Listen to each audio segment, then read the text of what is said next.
Aspalditik geneukan gogoa zan, saltxanda ibili izan geha, Gaztezulon bertan, muralen bat edo margotzen, eta beti izan, noiz ite beste bat, eta bueno, ikuste gendun herrine premia bazeola, danena futbol zelaian kanpon, pareta proposak ikuste genitun, eta bueno, udaletxe ere planteatu, eta atzitzaien ideia txarra iruditu, eta bueno, gaztekin batea aurrea. Gaur lehenengo eguna da, baina beste egun batzuetan zer ere ibiliko zarete? Bai, aste honetan zehar ibiltzeko asmoa dugu goizez. Eta, bueno, hauek aidia pixkat koordinazio lana ikasten, teknika eta hola hartzen aidia, eta gero beste egunetan esperantza daukeu gazte gehiago etorriko jala, eta hemen dauzkeun hauek izango dira gidatuko utenak pixkat muralaren margoketa. Eta muralaren ideia, marrazkia, nondik sortu da? Hoi indeu, garikoitzekin, grafitilariarekin batea, denon arten landu deu. Beak proposamen bat ekarrizun, testuare baita zerbait ekarrizun, eta bueno, pixkanaka denon arten, gazteekin bilerakinez eta udaletxeakin ere pixkat konsultatuz, denon artean adostasun batea jatzea iritsi geha.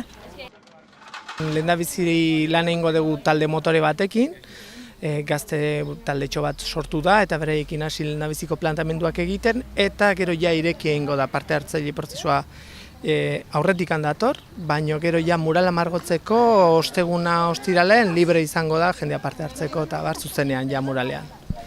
Bueno, diseinua plantamendu bat egintzan hasieran, udaletxearekin batera, baino ireki izan talde motore hau edo gazte hauek erabaki izezaten zein izango zan bidea. Eta oinarria da kirola eta euskera, baino beraiek beste plantamendu berri batzuk egin zituen. Horan erabaki zuten beraiek disiplina ezberdinetako pertsonajeak ipintzea, eta horren inguruan gero ja esaldi bat lotuko ditu edo, hori da. Bueno, gure asmoa nola danena kanponita zan, futbola eta aparte danenak biltzeitun beste kirol batzuk sartzea baita zan, eta alterofilia aparte ziklismoa eta atletismoa baita sartu nahi izan dugu. Lan zaila? Pixkat, gehien amoztea, baina gau pintatzen hasita errexitea. Garrantzitsu izango da zuen ikur bat uztea herrian, ez? Gainerakoek ikusteko dela zuek pasatzen zaretenan esateko hori guk egin dugu edo. Bai, bueno, nik uste azkenen herrin zertan parte hartzeak beti deula ilusio puntu bat, eta, bueno, hau da guk herriai eman nahi diona eta oso guztua gaude.